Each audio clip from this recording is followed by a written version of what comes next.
Security Administration now says members of Elon Musk's DOGE team working at the agency last year accessed and shared sensitive data. In a court filing earlier this month, the Trump administration amended what it had previously disclosed, writing that one DOGE employee at SSA signed an agreement with an unnamed political advocacy group to analyze voter rolls to, quote, find evidence of voter fraud and to overturn election results in certain states.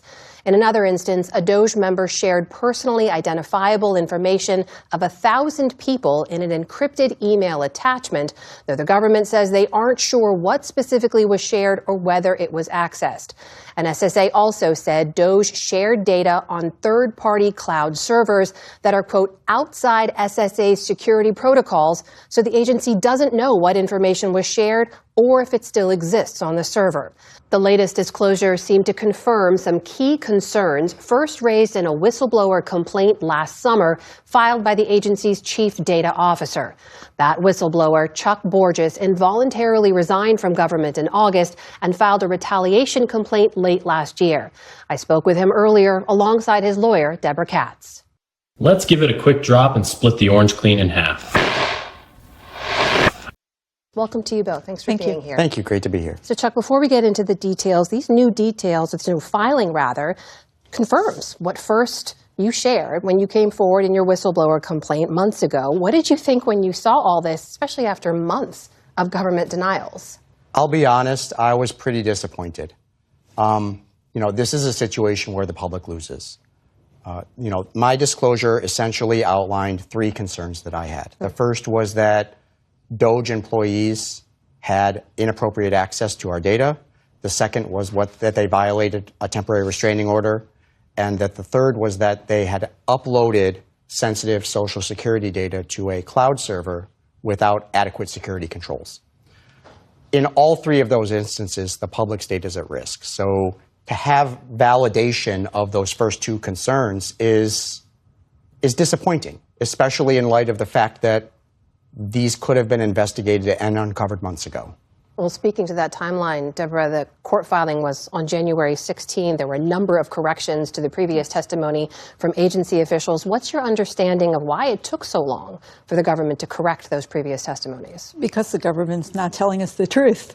I still don't think we know the full story. The allegations that Mr. Borges raised are quite serious. And he raised them with the federal agency that is responsible, Office of Special Counsel, for investigating his disclosures. And rather than investigating it, they've kicked it to a different agency. In terms of his retaliation claims, they haven't investigated it at all. So we have a situation, in a very real sense, where the fox is guarding the hen house.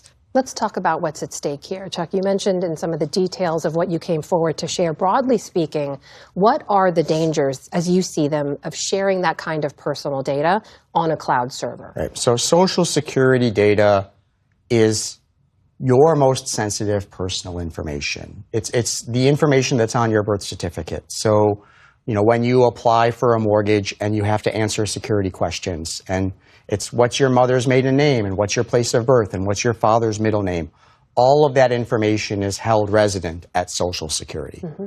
So to put that personally identifiable information that can be used to propagate identity theft, mortgage fraud, steal small business loans, impersonate dead people, into an environment where it could be downloaded or accessed inappropriately or stolen or shared.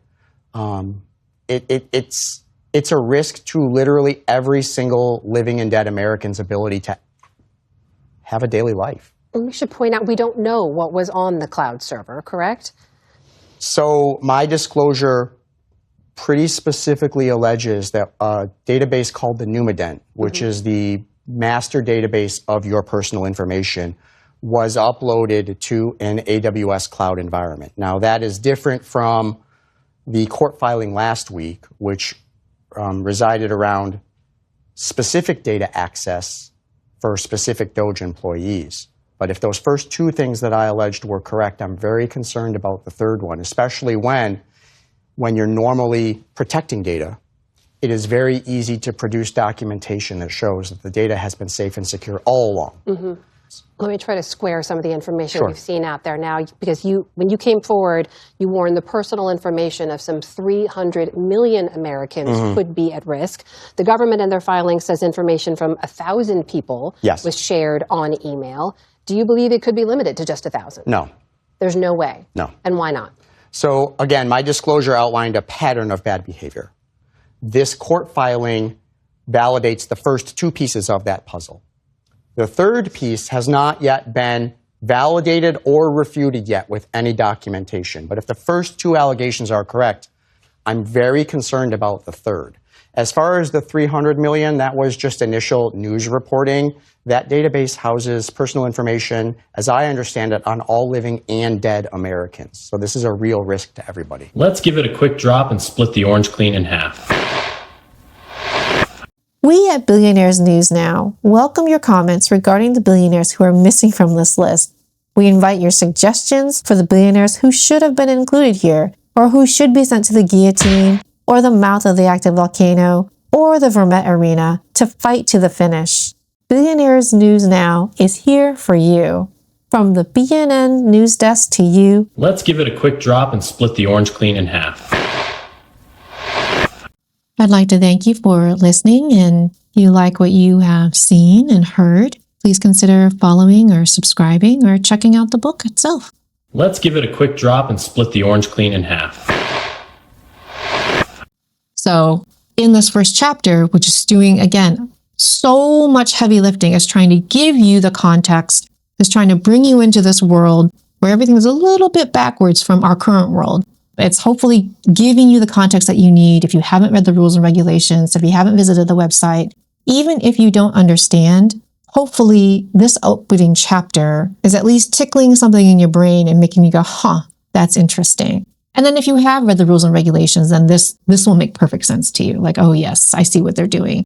And then, Lev has these final lines where he looks at everyone in the boardroom and says, this is not just about the company, and this is not just about me. This affects each and every one of you too. We either solve this problem, or our next meeting will be all of us together on the floor of Vermette Arena. And there, I'll be poking your eyes out for real. So that's calling back, if you think about Naked Eye. So that's calling back to Naked Eye. And then what is this Vermette Arena? For those of you who've read the big rules and regulations, you know what the Vermette Arena is, and you're pumped. But if you don't know, if you're reading this cold, you're thinking, why would their next meeting be together on the floor of Vermette Arena? And there he'll be poking their eyes out for real? Hopefully that's got you a little excited. So that's the opening chapter of My Billionaires Games by J.L. Gold, Level 1. And I should also note that the entire book, all the primary chapters are going to go up on Reddit, and then the Apocrypha is only going to be available in the book form because the Apocrypha would be spoilery. I'd like to thank you for listening, and if you like what you have seen and heard, please consider following or subscribing or checking out the book itself. Thank you very much for your time.